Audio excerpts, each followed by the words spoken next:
बिस्मिल्लाहिर्रहमानिर्रहीम। अस्सलाम वालेकुम व्यूअर्स, मैं हूं एडवोकेट एहसन कुरैशी। आज हम डिस्कस करेंगे हुकूमत ने पार्लियामेंट का जो इजलास है वो 17 अक्टूबर को तलब कर लिया है।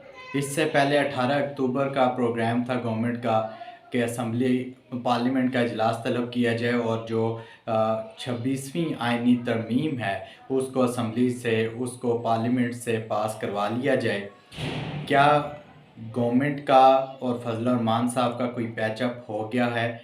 क्या इत्तफाक राय हो गया है इस आइनी तरमीम के हवाले से? इसके ऊपर डिस्कस करेंगे और ये भी डिस्कस करेंगे कि अगर ये आइनी तरमीम गवर्नमेंट करवाने में कामयाब हो जाती है तो फिर जो बुनियादी हकूक़ से मुतल्लिक़ क्वेश्चंस थे, जो आर्टिकल 239 क्लास 5 के हवाले से क्वेश्चन थे, जो आर्टिकल 63A के हवाले से क्वेश्चन थे, जो आर्टिकल 199 के हवाले से सवालात लोगों ने उठाए थे, जो जजेस की तकर्री के तरीक़ाकार के ऊपर लोगों को ऑब्जेक्शन था, जो फेडरल आइनी अदालत के ऊपर लोगों को ऑब्जेक्शन था, उसको किस तरह फजल रहमान साहब को उन्होंने राज़ी किया या फजल रहमान साहब का किस बेस पर गवर्नमेंट के साथ जो है वो पैचअप हुआ है, इसके ऊपर भी डिस्कस करेंगे। और क्या गवर्नमेंट के पास नंबर पूरे हो जाएंगे अगर फजल रहमान साहब उनके साथ मिल जाते हैं, ये भी डिस्कस करेंगे। और मंसूर अली शाह साहब का मुस्तकबिल क्या होगा? क्या काजी फ़ायज़ ईसा साहब को एक्सटेंशन दे दी जाएगी या उनको आइनी अदालत का सरबराह बनाया जाएगा? फिर पावर किसके पास होगी, ये भी आज हम डिस्कस कर लेते हैं। इससे पहले कि मैं अपनी वीडियो का बाकायदा आगाज़ करूं, आपसे गुजारिश है अगर आप मेरे चैनल पर नए हैं तो इस चैनल को सब्सक्राइब कर लें और इस वीडियो को भी ज़्यादा से ज़्यादा लोगों तक शेयर करें ताकि ये मालूमाती वीडियो ज़्यादा से ज़्यादा लोगों तक पहुँचाई जा सके। इससे कबल जो मुजवज़ा आइनी तरमीम का जो मसवदा था उसमें आर्टिकल 199 जो फंडामेंटल राइट्स की इन्फोर्समेंट के हवाले से था कि जब भी कोई भी इन्फ्रिंजमेंट ऑफ फंडामेंटल राइट होता था या किसी को कोई उठा कर ले जाता था तो हेबियस कार्पस की पटिशन दायर की जाती थी।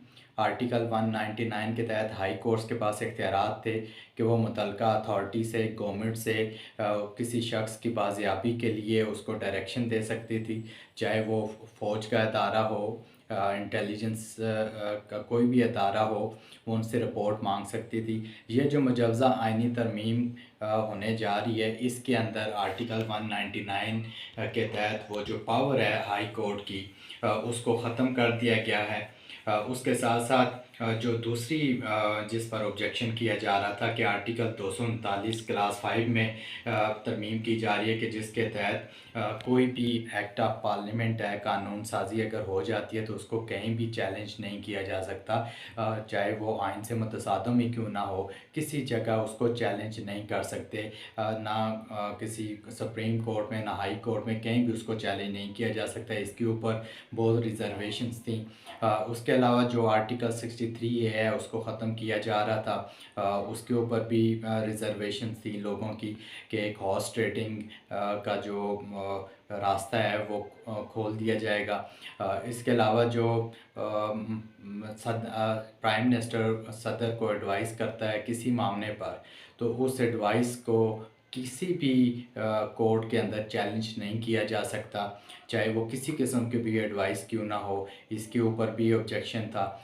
ये इन तमाम मामलात पे मौलाना फजल रहमान साहब का गवर्नमेंट के साथ इख्तिलाफ था। अभी मौलाना साहब ये आइनी अदालत के हवाले से उनका था मौलाना साहब का कि जी आइनी अदालत के बजाय आइनी बेंच तश्कील दिया जाए, जो वकला का भी ये मुतालबा था कि बजाय एक नया सेटअप कायम करने के आइनी अदालत के आइनी बेंच तश्कील दे दिया गया और मौजूदा सुप्रीम कोर्ट के जजेस की तादाद को बढ़ा दिया जाए और जो सुप्रीम कोर्ट का मौजूदा जो स्टेटस है उसको ख़राब ना किया जाए। जो सुप्रीम कोर्ट का चीफ़ होगा वही चीफ जस्टिस ऑफ पाकिस्तान कहलाएगा।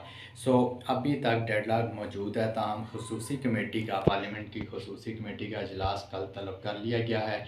इससे बज़ाहिर तो यही नज़र आ रहा है कि गवर्नमेंट और मौलाना फजल रहमान साहब के दरमियान पैचअप हो गया है। बहरहाल ये बात कल ही क्लियर हो सकेगी कि क्या उनका आपस में इत्तफाक राय हुआ है या नहीं हुआ। अगर ये आइनी तरमीम पास हो जाती है तो फिर इसमें एक chief justice of supreme court या चीफ जस्टिस ऑफ पाकिस्तान जो मौजूदा हैं उनकी तकर्री के लिए भी 3 सीनियर तरीन जजेस के नाम दे दिए जाएंगे पार्लिमानी कमेटी को। उनमें से किसी एक को जो है वो चीफ जस्टिस लगाया जाएगा। सो इस हवाले से जो एक तलवार है जस्टिस मंसूर अली शाह साहब के ऊपर इस हवाले से लटकती रहेगी कि अगर वो पैनल ऑफ जजेस के ज़रिए ही पार्लिमानी कमेटी तकर्री करेगी तो यकीनन जस्टिस मनीब साहब भी फारिग हो जाएंगे और जस्टिस मंसूर अली शाह साहब भी, तो यही अफरीदी साहब फिर फेवरेट बन जाएंगे चीफ जस्टिस बनने के लिए। सो ये सारी बातें कबल अज़ वक्त है, कल देखना होगा कि आइनी मसवदे के हवाले से क्या तजवीज़ आती हैं और कौन कौन सा हतमी आइनी जो मसवदा है वो पेश किया जाता है। Thank you.